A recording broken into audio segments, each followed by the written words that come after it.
come up to the US level of hospital beds per 10,000 population. That means a 50% increase in their hospital beds in the next few years. This is a dramatic impact for the health insurance sector. It's a very positive impact for the health insurance sector. Next, we're going to spend a little bit of time on the risk and opportunities in the region in light of future realities. Some of those realities are the regulatory risk. We've briefly talked about regulatory risk in terms of fraud. Because the private health insurance sector is relatively new to the Middle East, you as leaders of the sector have a great opportunity to impact the future in regards to regulations. At a conference a short while ago, a leading insurance expert from the World Bank implored the audience to begin to lobby their country's regulators as partners in defining the sector's future. And I happen to agree. As partners, the sector's regulators will listen to you. You have the expertise. It's not going to be easy, but you must begin to be actively engaged with the regulators. There's already a foundation for this type of collaboration in insurance. Within the GCC, social insurance has been integrated since 2006, and this is a very good thing moving forward. But failure to participate in the process has its own risk. It would not be good for the region to end up with a USA-style regulatory framework. We can talk about that later, but as you all know, we have more than 50 individual regulatory bodies for insurance in the United States. To end up for the Middle East or the MENA region to continue to have each country with its own regulatory body would not be a good place to be. We're going to talk very briefly about sovereign risk and currency risk in some detail, but we believe these are important exposures to keep in mind. If there is a lesson learned from the past few months from a marketing position, it is this. The market leaders will begin to look at the Middle East region as one market where they can move their business freely from country to country in the short term, and this will be a defensive mechanism. In regards to currency risk, though the GCC has made some attempts at a common currency, we are actually talking about currency risk that will impede growth in the private health insurance sector. And I'm going to use two examples, but they're not from the region. One is Poland and one is Hungary. Up through about 2008 in both countries, there was wide open, easy money for mortgages for both businesses and for individual homes. And those mortgages were tied to the Swiss franc. 2008, the global recession started. About 6 months ago, the Swiss franc started to strengthen. And it began to strengthen very much against the Polish and Hungarian currencies. And there were hundreds and hundreds of thousands of individuals whose mortgage servicing costs began to increase because the Swiss franc was increasing. It was a dramatic change. Businesses started to have to pay more for their commercial mortgages because their mortgages were tied to the Swiss franc. And we see in the short to near term a negative impact on private health care and private health insurance in general. And the reason for this is that the individual homeowner is going to have less money available for health insurance premiums, and we also see the potential of corporations having less money available for employee benefits. So we actually think there could be a pullback on some insurance expenditures in the short term. Here in Abu Dhabi, yesterday, the HAD announced that they had imposed fines on 44,000 plus individuals and businesses that had let their health insurance premiums lapse. Now, the article didn't go on to explain what was going on, but that would be a very curious situation. What is the reason why these people are starting to lapse on their compulsory cover? So now, regulatory, sovereign, and currency risk are only three of the many risks in the region and around the world. And the Middle East will continue to grow.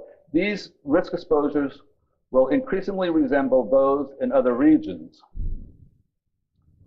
This is an Aon political and economic risk map. It's from 2010. The 2011 version is online and it's interactive. It's really great. And I encourage everybody to go onto the site. You can go onto to Aon's website to see this. But for our purposes, I wanted to show this risk for a couple of reasons. The first is the colors. The colors represent the overall risk determination by Aon, moving from the lighter color of Morocco on the left to the deep color of Iraq and Iran.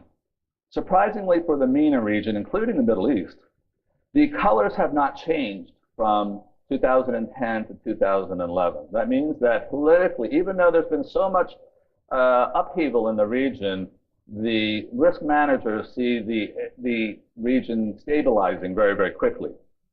The second item is the actual risk icon, which is the individual bars that you're looking at, and you can see there are little icons in between, and there's a key to all those. And the one common risk factor throughout almost every country, throughout MENA and the Middle East, is legal and regulatory risk. And that's, you can see by the gavel up there. But this map also shows opportunities, and the opportunities are born from geographic and trade similarities. Clearly, one bright spot on the future of health insurance in the region is the firm establishment of the GCC trading bloc. As it expands, possibly with Jordan and Morocco over the next few years, so too will market opportunities. And those opportunities are deeply related to the work done today and truly make the trading bloc beneficial for the sector. I oftentimes encourage clients to think not only in terms of the normal blocks, trading blocks that we see today, like the GCC. Strategic thinkers see opportunities in the smallest and largest bits of information. As you know, the Middle East is already included in the MENA region, Middle East, North Africa. And now, due to cultural and regulatory opportunities, we are beginning to see talk of a SAMI region, that being Saudi, Ankara, Malaysia, and Indonesia. And the great thing with trade agreements is the ultimate opportunity for regulatory agreements. It is not too often we talk about regulations, technology advancements, and cultural opportunities in one slide or in one subject. But I believe these three are uniquely linked when we discuss health insurance and Takaful in particular. And I want you to take a moment and imagine what I'm about to say. Imagine a market not defined by geography, but by the regulatory and cultural similarities of the buyer.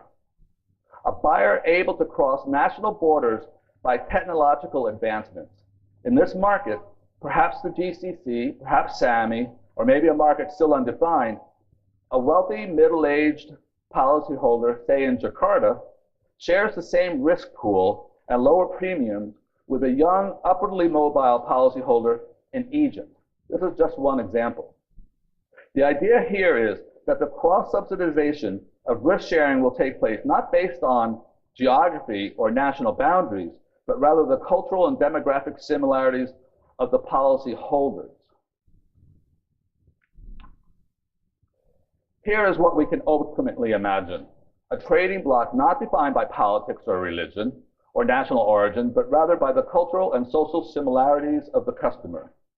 And this is exactly why we think Takaful policies have such a bright future in the Middle East, in the MENA region, and throughout the world.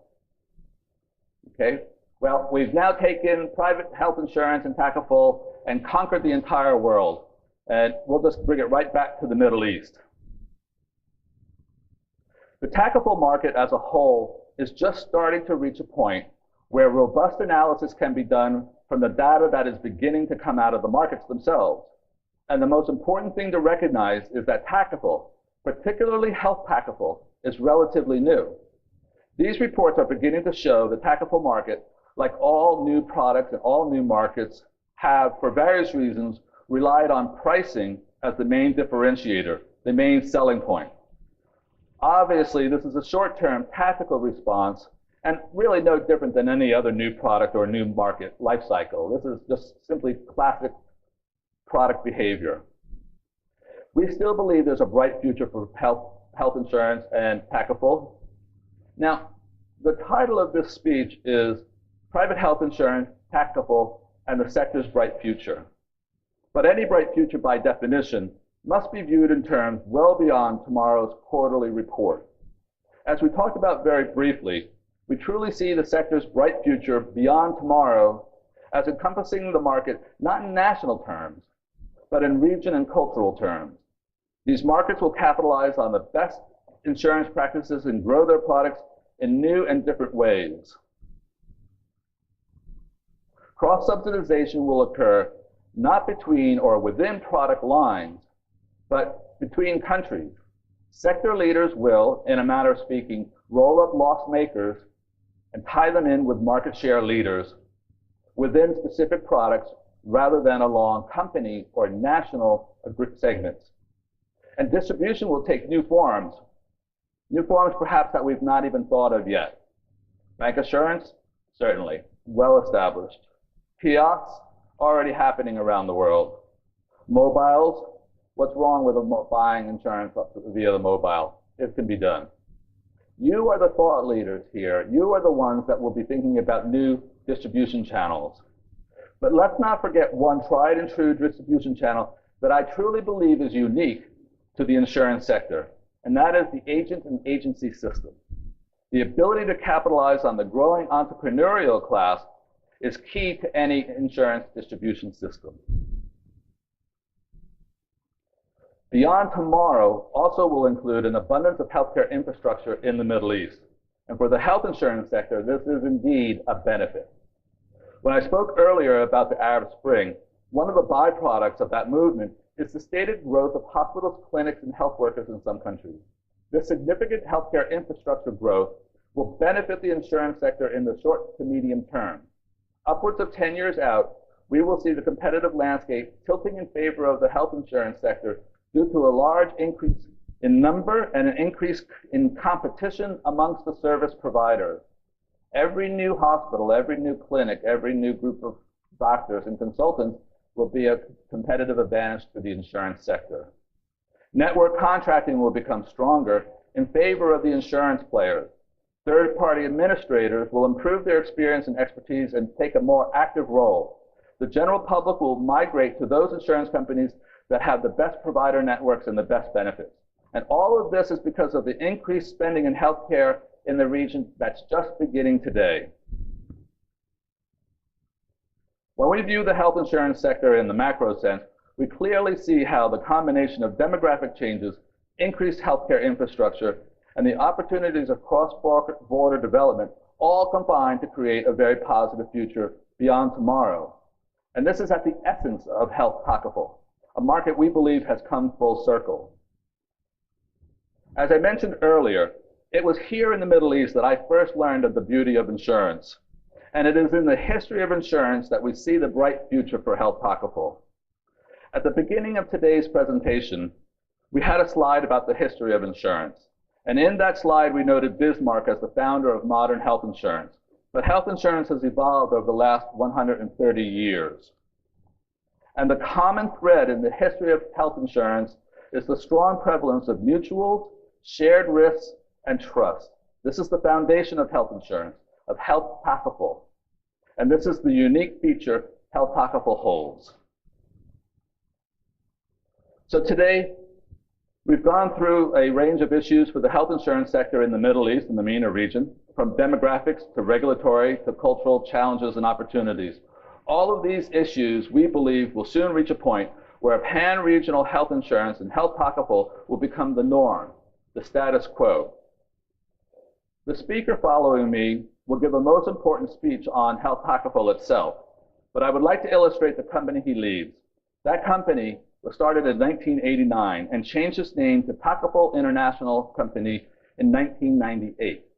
The reason they changed the name is illustrated in the company's history, and in it reads, "The new name reflects the country's new futuristic vision and ambition to expand its business within and outside the kingdom." I couldn't have said it better myself. The future is here, and the future is now. Private health insurance and Health Takaful have a very bright future, and the future is being led by visionaries like you here in this room today. And thank you very much.